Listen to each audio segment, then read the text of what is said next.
Thanks to Steve Green and Carrie Summers and all of the Museum of the Bible team from Oklahoma City that have brought us the Book of Books, and especially this remarkable the Jewish Book of Prayers from the year 820, dated to the year 820 by carbon-14 testing.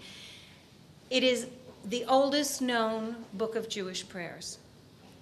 Nothing else, no other manuscript predates this. It is a truly remarkable, once-in-a-lifetime opportunity for us to have this here. It'll be on display for only 4 weeks until the end of the exhibition. I think that this month of Elul, according to our Jewish calendar, will finally cause me to start believing in miracles. Because some 10 days ago, I was on a state visit to Prague, and for some reason, they wanted me very much to set a meeting with their culture minister. I said that he's not exactly my counterpart, but they said he's a great supporter of Israel, a great friend of Israel, and I should please set a meeting with him. In his culture ministry, at the end of the meeting, he just opened the adjoining door, and we were taken into a very special room with all kinds of books, not dating to the 9th century mostly, but some of them dating definitely to the early Middle Ages, and one of them was a beautifully written Chumash belonging, I think, to the 14th century. And I thought that that was the best present I could get towards Rosh Hashanah, towards the New Year, the Jewish New Year, to all of a sudden be able to see a book like that, to look at the words that are quite well written, quite easy to read. Little did I know, because when I came back, I got the invitation to this event. So we are moving back in history. Who knows, probably during the week left, we'll find something else.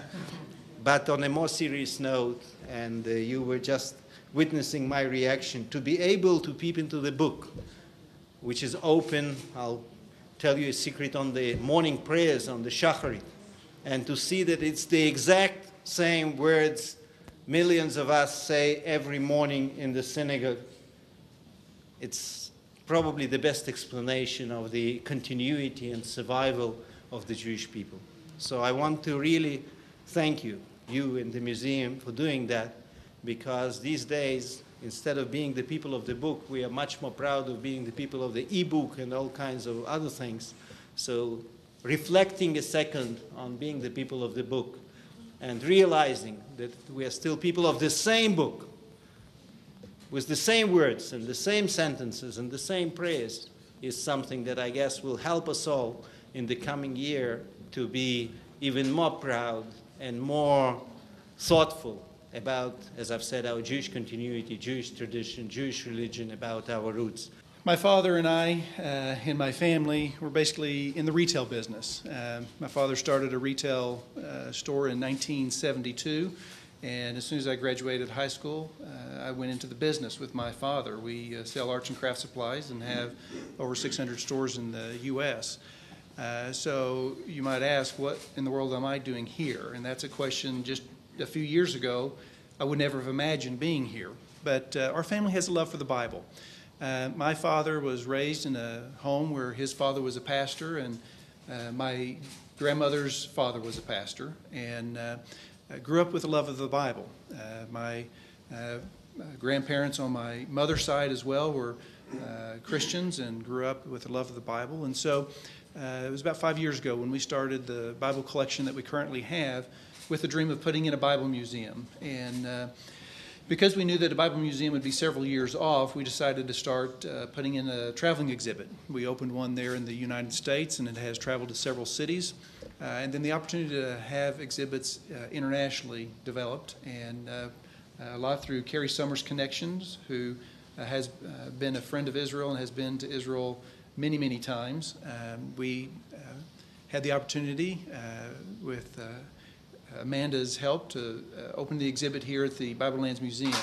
And it has been an exciting venture for myself, which would never have imagined being here, to bring our love for the Bible to the home of the Bible, the land of Israel. And we're also very excited this evening to open up a very new artifact, as Amanda had mentioned, the oldest prayer book that I believe will have a special affinity to the Jewish people. And we hope that many will avail themselves to the exhibit this last 4 weeks. It's a short period, but we hope that many people here in Israel will come and take a look at the exhibit, and especially take a look at the prayer book that will be on display here. There's a lot of study to be done on it. There's a lot that's not known, and we'll be excited as we engage experts to take a look at it to share more with the public as we learn from that. But we are just very pleased and excited to be able to be here to share the artifact with the people of Israel. Thank you.